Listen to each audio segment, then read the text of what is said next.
Welcome to our channel ज्ञान लो। आज हम करेंगे यूनिक नेचर ऑफ कार्बन कि कार्बन का जो नेचर है वो यूनिक क्यों है।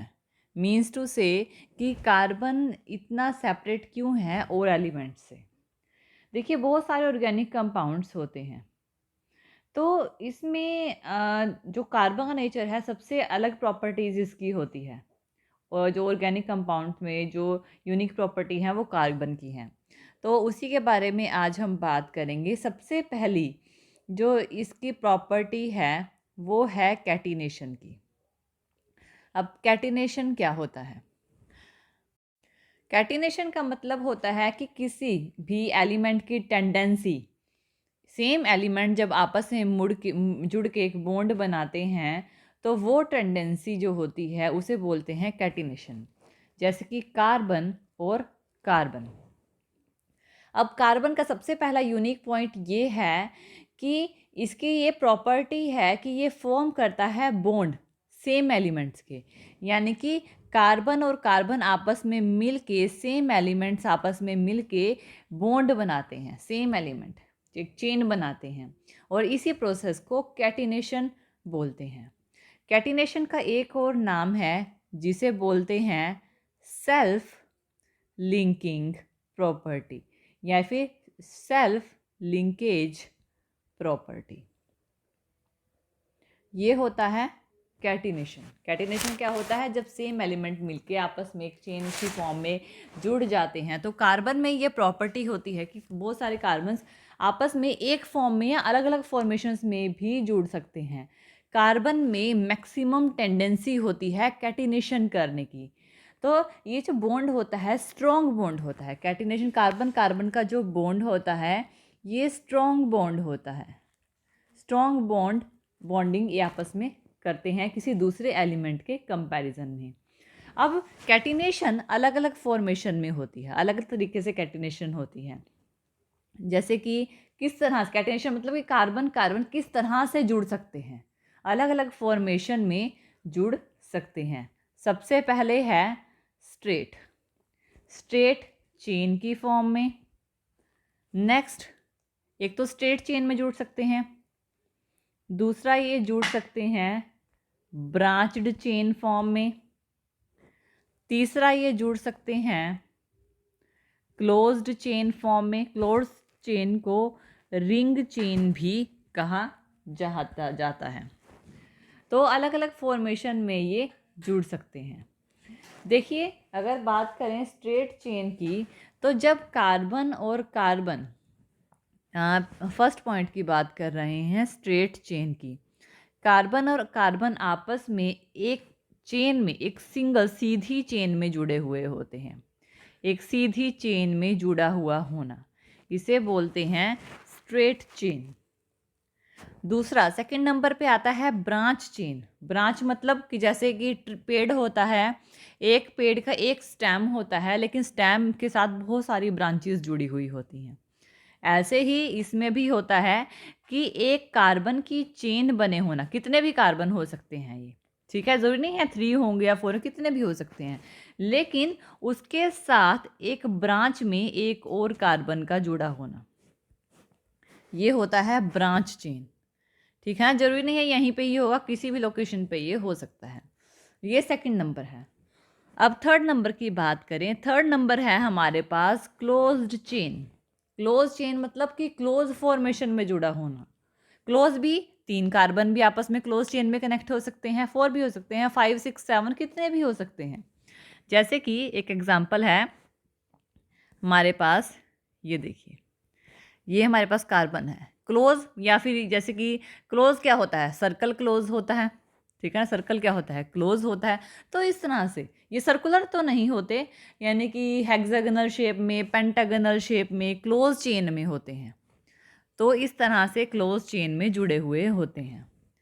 3, देखिए दो कार्बन कभी भी क्लोज चेन में कनेक्ट नहीं हो सकते हैं। क्लोज चेन में कनेक्ट होने के लिए कम से कम 3 कार्बन तो होने चाहिए ताकि वो क्लोज चेन में कनेक्ट हो सके। 3 4 5 6 2 से आगे जितने भी हैं वो सारे क्लोज चेन में कनेक्ट हो सकते हैं। तो 3 तरह से ये जो है जुड़ सकते हैं। जो कार्बन एटम है वो 3 फॉर्मेशंस कर सकते हैं, स्ट्रेट चेन में भी कर सकते हैं और ब्रांच चेन में भी कर सकते हैं, क्लोज चेन में भी कर सकते हैं। ये 3 हमने किया है। क्लोज चेन बनाने के लिए कम से कम 3 कार्बन प्रेजेंट होना ज़रूरी होता है। तो ये हमारे पास कैटिनेशन होता है। तो फर्स्ट हमने किया कैटिनेशन। जो सेकंड है हमारे पास, जो सेकंड पॉइंट है वो है हमारे पास tetra valency of carbon. Tetra valency of carbon. अब देखिए टेट्रा वैलेंसी मतलब, टेट्रा मतलब 4। कार्बन जो है 14 ग्रुप से बिलोंग करता है, 14th ग्रुप में होता है कार्बन। और कार्बन का एटॉमिक नंबर कितना होता है? 6। कार्बन का एटॉमिक नंबर होता है 6। इसकी कॉन्फ़िगरेशन होती है 2 और 4 की। यानी कि इसकी इलेक्ट्रॉनिक कॉन्फ़िगरेशन 2 और 4 है, यानी के शेल में 2 इलेक्ट्रॉन आते हैं, एल शेल में 4 इलेक्ट्रॉन्स आते हैं। इसका मतलब है कि जो 4 इलेक्ट्रॉन्स है इसकी आउटर मोस्ट शेल में प्रेजेंट है, या फिर कह सकते हैं जो कार्बन की वैलेंसी है वो 4 है। कार्बन जो है 4 कोवलेंट जो बॉन्ड्स हैं वो, यानी कि 4 इलेक्ट्रॉन्स के साथ किसी दूसरे एलिमेंट के साथ जुड़ के शेयरिंग करके कोवलेंट बॉन्ड बनाता है। जैसे कि एग्जांपल लिया है मैंने मीथेन का। मीथेन क्या होता है? मीथेन होता है CH4। अब कार्बन की 1 2 3 4 इलेक्ट्रॉन होते हैं उसकी आउटर मोस्ट शेल में। अब एक कार्बन जब 4 हाइड्रोजन से जुड़ता है, 4 हाइड्रोजन, यानी कि हर एक हाइड्रोजन के पास एक एक इलेक्ट्रॉन होगा। हर एक हाइड्रोजन के पास एक इलेक्ट्रॉन होगा। तो जो कार्बन की है 4 कोवलेंट बॉन्ड्स बनाता है, 4 कोवलेंट बॉन्ड बनाएगा क्योंकि इसके पास 4 इलेक्ट्रॉन्स है। हाइड्रोजन एक कोवलेंट बॉन्ड बनाएगा क्योंकि इसके पास एक इलेक्ट्रॉन है, लेकिन 4 हाइड्रोजन है तो हर एक हाइड्रोजन के पास एक एक इलेक्ट्रॉन है। तो इसका मतलब ये है कि कार्बन के पास यहाँ 4 इलेक्ट्रॉन हैं और यहाँ पे जो हाइड्रोजन 4 हाइड्रोजन है, ये जो चारों हाइड्रोजन है कार्बन के साथ अपना अपना इलेक्ट्रॉन क्या है, शेयर कर लेंगे, जिससे क्या होता है, मीथेन बनता है। तो इसका मतलब ये है कि कार्बन में टेट्रा वैलेंसी होती है। कार्बन को अपनी आउटर मोस्ट शेल पूरी करने के लिए 4 इलेक्ट्रॉन्स की ज़रूरत होती है और वो 4 इलेक्ट्रॉन उसे हाइड्रोजन दे रहा है। तो कार्बन में क्या है, टेट्रा वैलेंसी है। और ज़रूरी नहीं है कि कार्बन सिर्फ हाइड्रोजन के साथ ही कंबाइन हो सकता है। हाइड्रोजन के अलावा, यानी हाइड्रोजन के साथ तो वो कंबाइन होता ही है, ऑक्सीजन के साथ भी हो सकता है, नाइट्रोजन के साथ भी हो सकता है, सल्फर के साथ भी हो सकता है, और भी बहुत एलिमेंट है जिसके साथ कार्बन कंबाइन होता है। ज़रूरी नहीं है कि वो सिर्फ हाइड्रोजन के साथ ही कंबाइन होगा। तो ये जो फॉर्मेशन होती है इस कोवलेंट बॉन्ड बनाने की, कार्बन में टेट्रा वैलेंसी होती है, तो ये क्या होते हैं, स्टेबल और स्ट्रॉन्ग बॉन्ड बनाते हैं और इसका जो साइज़ होता है ना वो भी स्मॉल होता है। अब यहाँ पे जो न्यूक्लियस होता है कार्बन का, वो क्या करता है, होल्ड कर लेता है शेयर पेयर ऑफ इलेक्ट्रॉन को स्ट्रॉन्गली। तो इस तरह से हम कह सकते हैं सेकंड पॉइंट पे कि कार्बन में टेट्रा वैलेंसी होती है। नेक्स्ट जो इसका पॉइंट है वो है हमारे पास, थर्ड पॉइंट पे हम चलते हैं। थर्ड है इसका tendency of multiple bond. Tendency of multiple bond. Multiple bond मतलब एक तो सिंगल बॉन्ड होना, मल्टीपल यानी डबल बॉन्ड भी बना सकता है कार्बन और ट्रिपल बॉन्ड भी बना सकता है, यानी कार्बन में मल्टीपल बॉन्ड बनाने की टेंडेंसी होती है। अगर अब हम बात करते हैं इथेन, मैं आपको 3 एग्जांपल बताती हूँ। इथेन, इथीन और इथाइन, ठीक है, इथेन, इथीन, इथाइन, जिसके लास्ट में एन आ जाता है ना, मतलब कि उसमें कार्बन के बीच में सिंगल बॉन्ड होगा।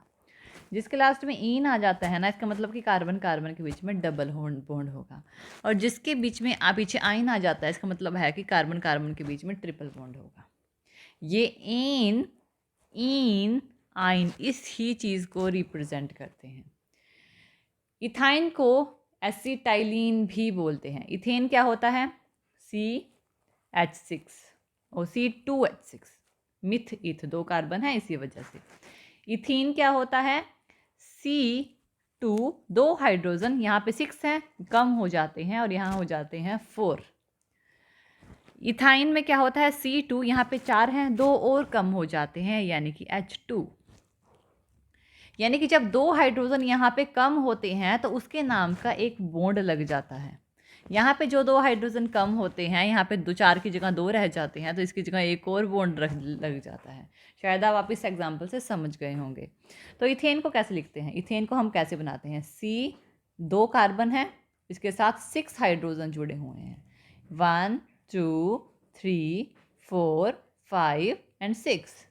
C2H4 इथीन, 2 कार्बन है, हमने इनको दोनों ऐसे ही जोड़ा है, ठीक है ना। और इसके साथ कितने कितने हाइड्रोजन जुड़े हुए हैं? 4, 1 2 3 4। लेकिन यहाँ पे 2 हाइड्रोजन नहीं जुड़े हुए, इसका मतलब है कि यहाँ पे डबल बॉन्ड है, तभी ये C2H4 है, ठीक है ना। समझ में आया?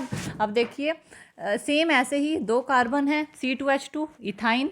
अब यहाँ पे 2 हाइड्रोजन जुड़े हुए हैं, 2 हाइड्रोजन, 1 और 2, 2 जुड़ गए।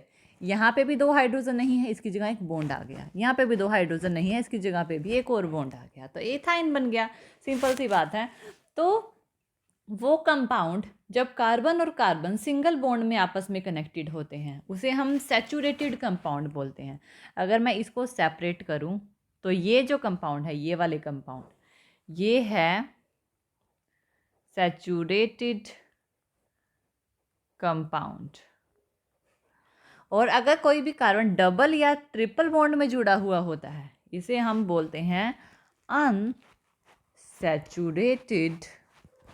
कंपाउंड्स। अब इसमें आपको क्लियर हो चुका होगा कि जो कार्बन और कार्बन है, इसमें मल्टीपल बॉन्ड बनाने की टेंडेंसी होती है।